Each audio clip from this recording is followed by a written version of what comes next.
সকলকে আবারও একবার তোমাদেরই প্রিয় ইউটিউব চ্যানেলে স্বাগত জানাই। আমরা সরল সুদ কষা এই চ্যাপ্টারটি দেখছিলাম। তো এখানে 1 থেকে 15 পর্যন্ত অঙ্কগুলোকে ডিটেলে ডিসকাস করে নিয়েছি। এখন আমাদের পালা হচ্ছে 16 নম্বর দাগের প্রশ্নটিকে সমাধান করা। তো প্রথমে চলো দেখে নিই 16 দাগের অঙ্কটিতে কি বলতে চেয়েছে। প্রথমে আমরা পড়ে নিই। বলেছে কি যে আসলাম চাচা কর্মক্ষেত্র থেকে অবসর নেওয়ার সময় 1 লাখ টাকা পেলেন। এরপরে ওই টাকার কিছুটা ব্যাংকে এবং বাকিটা পোস্ট অফিসে জমা রাখেন এবং প্রতি বছর সুদ বাবদ মোট 5,400 টাকা পান। ব্যাংকের ও পোস্ট অফিসের বার্ষিক সরল সুদের হার যদি 5% এবং 6% হয় তবে তিনি কত টাকা কোথায় রেখেছিলেন সেটা তোমাকে বের করতে হবে। তো এখানে খুবই সিম্পল জিনিস দিয়েছে যে আসলাম চাচা টাকাটাকে 2 জায়গায় ভাগ করে দিয়েছে। কি করেছে? 2 জায়গায়। কত দাগে? 16 দাগে। আসলাম চাচা কি করেছে? 2 জায়গায় টাকাটাকে ভাগ করেছে। একটা হচ্ছে কি ব্যাংকে রেখেছে, একটা কোথায় রেখেছে? ব্যাংকে রেখেছে। ব্যাংকের ক্ষেত্রে, ঠিক আছে, ব্যাংকের ক্ষেত্রে কি করেছে উনি? ব্যাংকের ক্ষেত্রে আরেকটা লিখে নিই এখানে, পোস্ট অফিসের ক্ষেত্রে। পোস্ট অফিসের ক্ষেত্রে, পোস্ট অফিসের ক্ষেত্রে এখানে আমরা ধরে নিচ্ছি যে উনি ব্যাংকে রেখেছেন এক্স টাকা, কারণ কত টাকা রেখেছে এক্স্যাক্ট সেটা আমাদের বের করতে হবে। এই কারণে আমরা ধরে নিচ্ছি কি যে ধরি ব্যাংকে রেখেছে কত টাকা? এক্স টাকা। তার মানে এক্স টাকা যদি ব্যাংকে রাখে তাহলে ব্যাংকে আসল এটা সমান কি হবে? এক্স টাকা। ক্লিয়ার?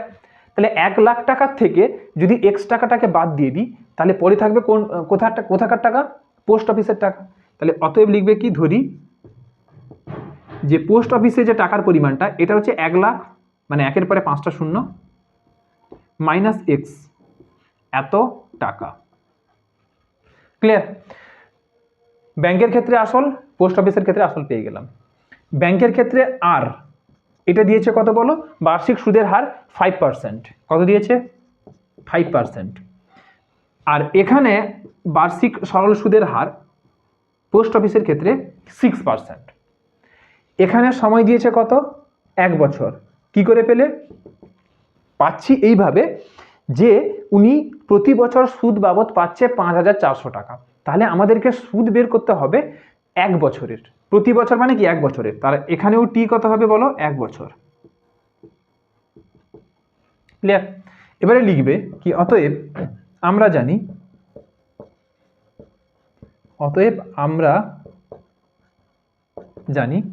আমরা কি জানি বলো? আমরা জানি যে আই সমান মানে সুদ সমান, অতএব আমরা জানি সুদ, এখানে আইটাকে I1 ধরে নাও, কারণ কি ব্যাংকের ক্ষেত্রে আইটা বা সুদটা সেটা হচ্ছে I1। দুটোকে পৃথক করে, কারণ আমাদের পোস্ট অফিসের ক্ষেত্রেও বের করতে হবে, যেহেতু দুটোকে পৃথক করে বের করতে হবে এটাকে I1 ধরে নিচ্ছি। এটার ক্ষেত্রে কি হবে? P R T divided by 100। তাহলে এখানে কত হবে বলো? পির ভ্যালু কত? এক্স। আর আর এর ভ্যালু কত? 5। আর টির ভ্যালু হচ্ছে 1 ডিভাইডেড বাই 100। তাহলে এটা সমান করলে কত হবে? 5x ডিভাইডেড বাই 100, এত টাকা সুদ 1 বছরের পরে। ক্লিয়ার? এখানে 100 টাকা আমরা কাটাকাটি করছি না। কেন করছি না? এটা হচ্ছে ক্যালকুলেশনের সুবিধার্থে। যখন আমরা ক্যালকুলেশন করব তখন তুমি স্পষ্ট বুঝতে পারবে যে কেন আমরা এখানে কাটাকাটি করি নি। ঠিক একইভাবে এখানে আমরা কি লিখবো? যে আমরা জানি,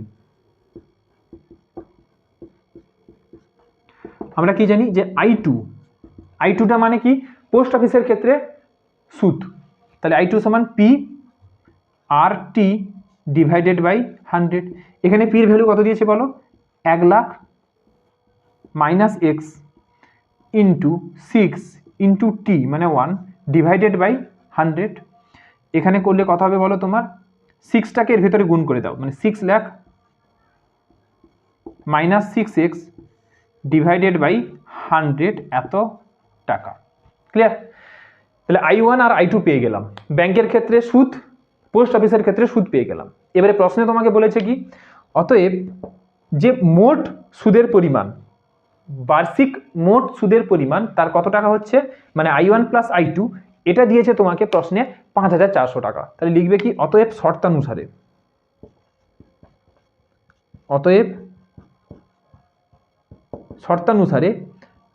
I1 প্লাস I2 এটা হচ্ছে 5400।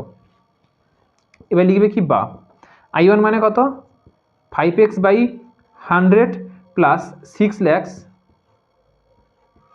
মাইনাস 6x ডিভাইডেড বাই 100 এটা ইকুয়াল টু 5400 বা এবার এখান থেকে যখন তুমি সরল করবে তাহলে এটা কত হবে 100 হবে, তাহলে এটা হবে 5x মাইনাস নয় plus 6 lakhs minus 6x equal to 5400। Just আমরা সরল করেছি এখানে, আর কিছুই করিনি। এবারে উভয় পক্ষে 100 দিয়ে গুণ করে দাও, তাহলে এখানে উভয় পক্ষে যদি 100 দিয়ে গুণ করি তাহলে কত হবে বলো 5x plus minus 6x divided by 100 into 100, আর এ পাশে 100 করো গুণ 5 4 দুটো শূন্য গুণিতক 100, তাহলে এখানে 100 এখানে 100 কেটে যাবে, তাহলে পড়ে থাকবে কি বলো, পড়ে থাকবে যে 5x থেকে, আচ্ছা এটাই পড়ে থাকবে 5x মাইনাস 6x এক পাশে লিখলাম plus 6 lakhs minus equal to 5,40,000। এবার এটাকে তুমি সরল করো কি দাঁড়াবে দেখো, বা 5x থেকে 6x গেলে এটা কত হবে মাইনাস এক্স, আর 6 লাখটা এপাশে চলে এলে কত হয়ে যাবে এটা 5,40,000 মাইনাস 6 লাখ, ক্লিয়ার। তাহলে এটা কত হয়ে যাবে মাইনাস এক্স, এটা ইকুয়াল টু 5,40,000 থেকে 6 লাখটাকে বাদ দেবো, তার মানে এখানে 6 লাখটা হচ্ছে বড়, তাহলে মাইনাস হবে কোনটা, মাইনাস চিহ্ন বসবে যেহেতু বড় চিহ্নের আগে নেগেটিভ সাইন আছে। আর যদি 6 লাখ থেকে 5,40,000কে বাদ দিই তাহলে এটা হয়ে যাবে কত টাকা 60,000 টাকা, ঠিক আছে 60,000 টাকা। তাহলে দুটো উভয় পক্ষ থেকে মাইনাসটাকে ক্যান্সেল আউট করে দিলে এক্স ইকুয়াল টু কত হয়ে যাবে 60,000 টাকা, এত টাকা। অতএব এক্সটাকে আমরা কি ধরেছিলাম ব্যাংকের ক্ষেত্রে আসল, অতএব লিখবে কি ব্যাংকে উনি রেখেছিলেন, ব্যাংকে রেখেছিলেন 60,000 টাকা, এবং পোস্ট অফিসে রেখেছিলেন কত হবে বলো,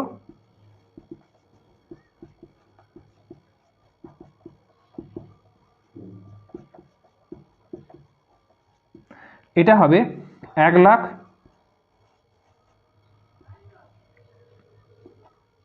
মাইনাস 60,000 সমান কত হবে 40,000 টাকা। অতএব তিনি ব্যাংকে রেখেছিলেন 60,000 টাকা এবং পোস্ট অফিসে রেখেছিলেন 40,000 টাকা। তো এইটাই হবে তোমার 16 দাগের প্রশ্নের সঠিক অ্যান্সার। তো আজকের এই ভিডিওতে এতদূর, দেখা হবে পরের ভিডিওতে। সকলে ভালো থেকো, থ্যাংক ইউ।